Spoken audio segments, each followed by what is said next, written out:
Tudo bem, pessoal? Sou o professor Pacelli, estou aqui na equipe do Gran Cursos e a gente vai gravar esse bloco agora sobre bases de mensuração do passivo de forma mais detalhada. Vou repetir a mesma coisa que eu falei no bloco anterior.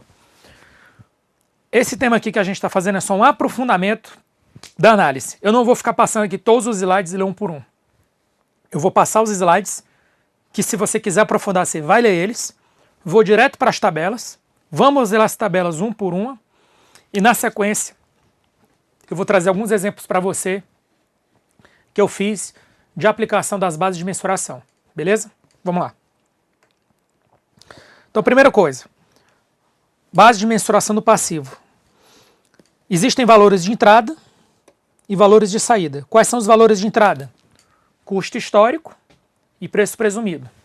Quais são os valores de saída? Que é o que você desincorpora o passivo. Custo de cumprimento da obrigação e custo de liberação. Qual é a base que serve para os dois? Valor de mercado, que é tanto de entrada quanto de saída. Todas as bases são específicas. Só tem uma base que não é específica, que é o valor de mercado. Todas as bases são observáveis. Só tem uma base que não é observável, que assume premissas que são um pouco subjetivas, que é o custo de cumprimento da obrigação. Vamos observar isso? Custo de cumprimento da obrigação não observável. E não específico. Continuando. O custo histórico para o passivo... Ah, não, isso aqui eu não vou ler. Esse que eu tinha prometido, que eu já ia passar direto. Então eu vou direto lá para o final. Vamos lá. Custo histórico. É um valor de entrada observável e específico. O custo histórico, pontos importantes, é apropriado quando os passivos provavelmente forem liquidados nos termos estabelecidos. No entanto, o custo histórico não pode ser aplicado para os passivos que não se originam de transação, como, por exemplo, um passivo para o pagamento de danos civis. É também improvável que o custo histórico forneça informação relevante quando o passivo decorrer de transação sem contraprestação, uma vez que essa não fornece uma representação fidedigna das demandas sobre os recursos da entidade. Também se torna difícil aplicar o custo histórico aos passivos que podem variar em seu montante, como, por exemplo, aqueles passivos previdenciários. Então, onde é que eu digo que você pode usar o custo histórico do passivo? Primeiro caso, quando você compra algo que você liquida, né? Então, você comprou estoque, você comprou equipamentos, bens móveis e imóveis e tem lá o valor da nota fiscal. Resolvido. O segundo caso, é o que eu trouxe aqui já, que é quando você contrata uma operação de crédito. Você contrata uma operação de crédito, entra dinheiro, é a contrapartida, tem contraprestação e você reconhece o passivo do outro lado, que é o empréstimos a pagar. Isso também é o caso clássico de custo histórico. Vamos para o próximo. Custo de cumprimento da obrigação. Ele é de entrada, ele é de saída, na verdade. Ele é não observável e ele é específico para a entidade. Quando o cumprimento da obrigação exige algum trabalho que venha a ser feito, obrigação de fazer, os custos relevantes devem corresponder necessariamente àqueles que a entidade irá incorrer. Pode corresponder ao custo de reparação por conta própria ou terceiros. Então, é o que eu falei aqui nos meus exemplos. Ocorreu um dano ambiental, um dano civil. Você vai ter um custo para reparar aquilo. Você vai tentar calcular o custo para reparar. Desde que o custo para reparar, que é o custo de cumprimento da obrigação, seja inferior ao valor devido. Senão não faz sentido. É melhor você pagar o valor devido. Contudo, os custos para contratar um terceiro somente são relevantes quando se tratar de maneira menos onerosa para se liquidar a obrigação. Quando o custo da obrigação vier a ser realizado por conta própria, o custo do cumprimento da obrigação não deve incluir qualquer ganho, dado que tais ganhos não representam a utilização dos recursos da entidade. Quando o cumprimento for baseado em terceiros, o montante deve incluir, implicitamente, o lucro exigido pelo contratado, já que o valor total cobrado por esse é uma demanda de recursos, é uma demanda por recursos da entidade. Então, se eu fizer por conta própria, eu não posso ter lucro. Se eu contratar um terceiro, ele vai ter um lucro que ele não vai fazer de graça. Eu já incluo de forma implícita esse lucro. O importante é que tanto o valor que eu faço quanto o valor que eu contrato tem que ser inferior ao custo que foi me imputado geral. Entendeu? Que é o custo, por exemplo, olha, como eu falei aqui, 90 milhões se você não fizer isso em 90 dias. Aí você vê o custo de cumprimento da obrigação. Se eu fizer, eu gasto 60. Eu não consigo fazer, mas eu consigo contratar alguém que faz por 70, é melhor ainda. Se eu for fazer, ou se eu for contratar um terceiro, eu vou gastar 150. O negócio é 90. Eu vou pagar esses 90 aí. Entendeu? Que vai ser o custo histórico. Como é dano civil, não é custo histórico. Vai ser o custo de liberação. É o custo que você vai ver livre daquela obrigação. Mas também não vai ser o custo de cumprimento da obrigação, porque não vai ser o valor que você vai... Não é o valor que você vai gastar para fazer. É o valor que você vai pagar que já foi te imputado. Valor de mercado. Entrada específica, observável, não específica para entidade. Geralmente o valor de mercado é o que eu gosto de usar como exemplo, é a contratação de empréstimos. Você vai contratar um empréstimo e você vai querer pegar a menor taxa possível no mercado para que você fique devendo o menor valor possível a pagar de empréstimo, já que você vai receber o mesmo dinheiro, ou seja, R$1 milhão. O que você vai conseguir variar aqui é a taxa. É a taxa de juros que você vai tentar pegar a menor possível. Você tem uma média de taxa que você aceita. Lógico que você vai pegar a menor possível. A menor taxa que você pegar já é o custo histórico, certo? Se você ficar naquela média, é o valor de mercado. Custo de liberação. Equivale ao preço líquido de venda do ativo. Quando há mais de um modo de garantir a liberação do ativo, o custo de liberação é aquele que representa o menor montante. Para alguns passivos, especialmente no setor público, a transferência do passivo é praticamente impossível, e assim o custo de liberação corresponde ao montante que o credor aceita para o cumprimento da sua demanda. Esse montante é conhecido se estiver especificado no acordo com o credor, por exemplo, quando o contrato inclui cláusula específica de cancelamento. Para o passivo ser transferido, é necessário que todos os direitos do credor em relação à entidade sejam extintos.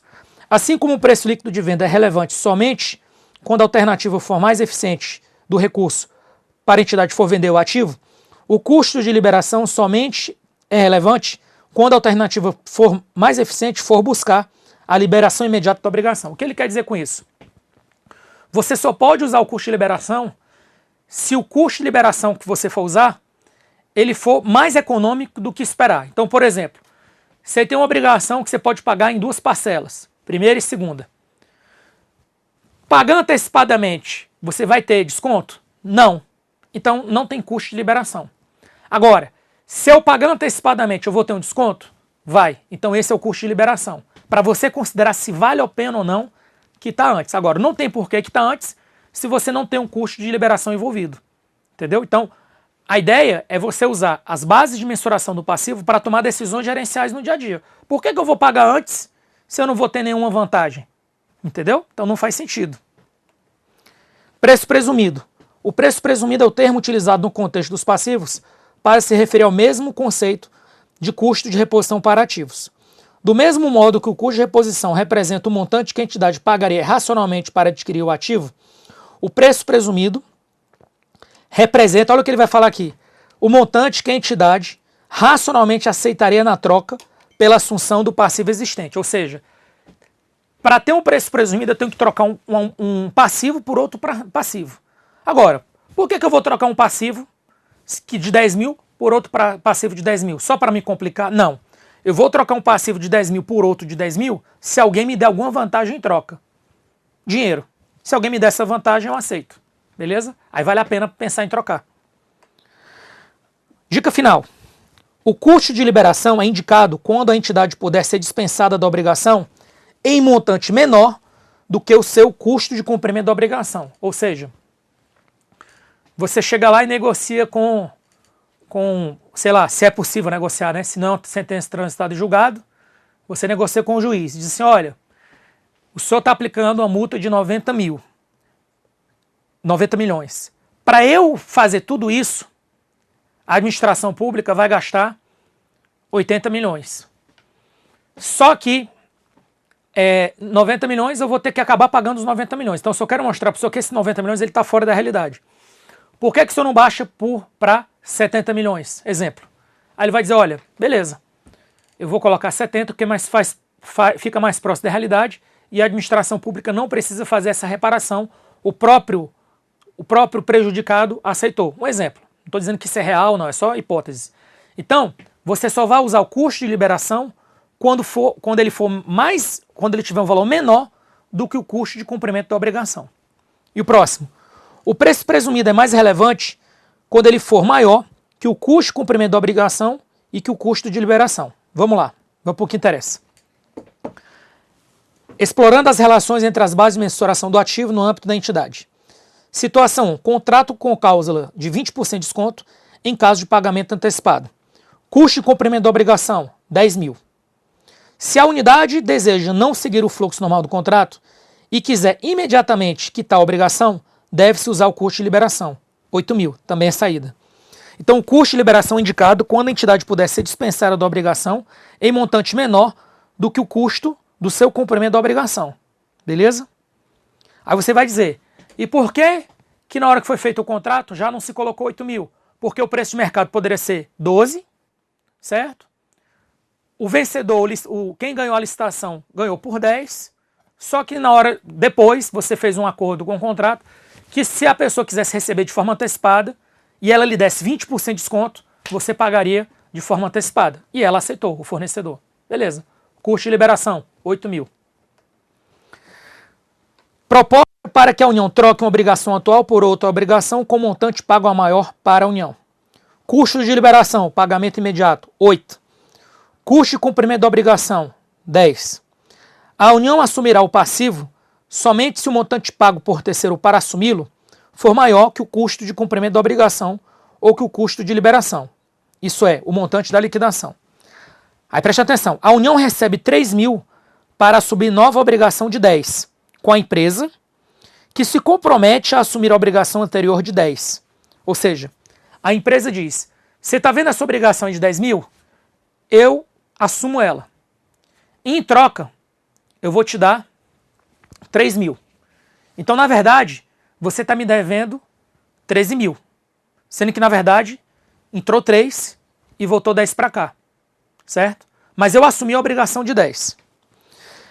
13 mil é o valor do novo passivo com a nova entidade. Registro inicial no balanço patrimonial, 13 mil.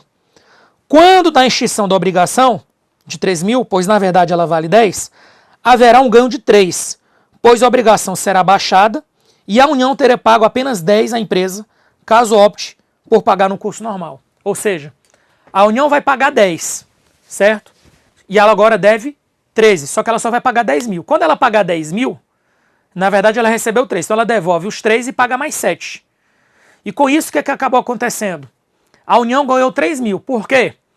Porque ela deu baixa na obrigação de 10 e só pagou 7 efetivo, porque ela recebeu 3. Então a União teve um ganho aí de 3 mil, certo? Aí você vai dizer, pô, mas será que alguém vai querer isso? Olha, tem gente para tudo. Então a pessoa pode chegar, olha, essa obrigação aí que a União tem que fazer, cumprir, eu com a minha estrutura empresarial, eu consigo cumprir ela por um valor menor. Eu consigo cumprir ela por 6, ou 5. Então tem a obrigação de fazer por 10. Custo de cumprimento da obrigação.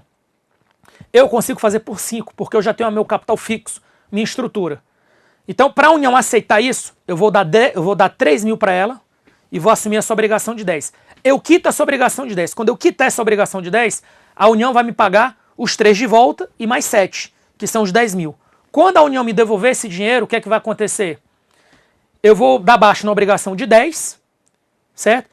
Na verdade, eu vou dar baixa na obrigação de 13, que equivale a 10. Então, vai ter um ganho de capital de 3.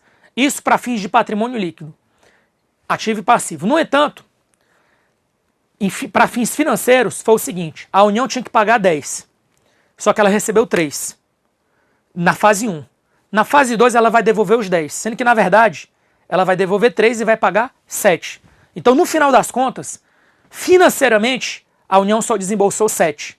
Se ela tinha que desembolsar 10 e ela só desembolsou 7, é porque ela teve um ganho de 3 mil. Isso é o tal do preço presumido. O preço presumido é mais relevante quando for maior que o custo de cumprimento da obrigação e o custo de liberação. Nesse caso, parte da premissa que a empresa tem condições de cumprir a obrigação a um valor menor que a União teria. Beleza, pessoal? Então a gente encerrou mais esse bloco. No próximo bloco a gente vai entrar nos elementos patrimoniais individuais. Estoques, provisões, intangível, imobilizado, investimentos. Então a gente vai entrar em elemento por elemento patrimonial que consta no balanço patrimonial. Não sai daí, daqui a pouco a gente volta.